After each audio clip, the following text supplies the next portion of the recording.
Bike accident. Bike অ্যাক্সিডেন্টটা অনেক খারাপ একটা অ্যাক্সিডেন্ট। যদি আল্লাহ সহায় না হয় অনেক বড় ক্ষতি হয়ে যায়। বেশিরভাগ ক্ষেত্রে তো প্রাণই চলে যায়। আমরা যারা হাইওয়ে রাইড করি, রাইড করার সময় অনেক কিছু মাথায় নিয়ে রাইড করা উচিত আমি মনে করি। আপনি যত ভালো রাইডারই হন, দেখা গেল আরও অদক্ষ কিছু ড্রাইভার বা রাইডার যে কোনো কিছুর, তাদের অদক্ষতার কারণে কিন্তু অ্যাক্সিডেন্ট হতে পারে। সেজন্য অনেক কিছুই লক্ষ্য রেখে চালানো উচিত। এবং আমি যা যা করি, আমারও হয়তো আরও কিছু শেখার আছে। শেখার তো শেষ নেই, অনেক কিছু শেখার আমারও বাকি আছে। আমি চালানোর সময় খেয়াল করি লুকিং গ্লাস। 1 মিনিট 2 মিনিট যদিও লং টাইম হয়ে যায়, 30 সেকেন্ড পর পর হওয়া উচিত। যে 30 সেকেন্ড পর পর আমি আমার লক্ষ্য রাখা উচিত যে লুকিং গ্লাসটার দিকে আমার পেছন দিয়ে কোনো গাড়ি আসছে কি না। আর সামনের দিকে তো অবশ্যই সবসময় মনোযোগ রাখা দরকার। বাইক রাইড করার সময় আদার্স কোনো টেনশন মাথার মধ্যে নিয়ে বাইক রাইড না করাই ভালো।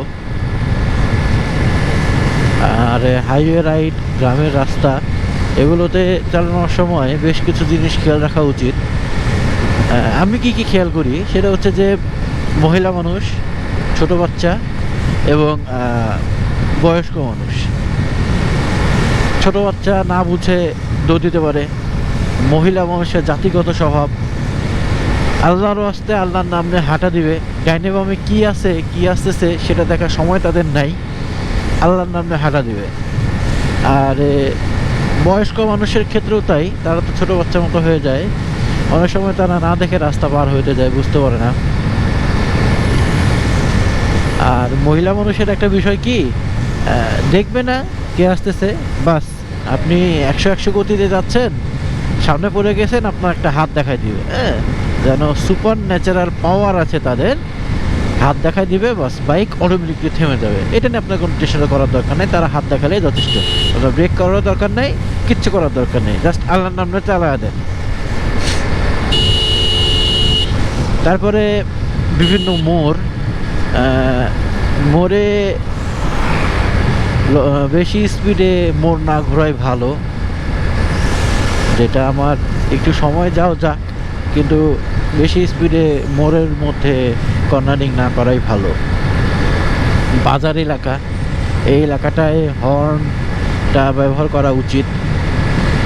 বাজার এলাকায় বেশি স্পিডে না গিয়ে আস্তে ধীরে পার হওয়া ভালো। আমি এগুলোই ফলো করি। আপনারা কি ফলো করেন আমি জানি না, তবে আমি এগুলোই ফলো করি।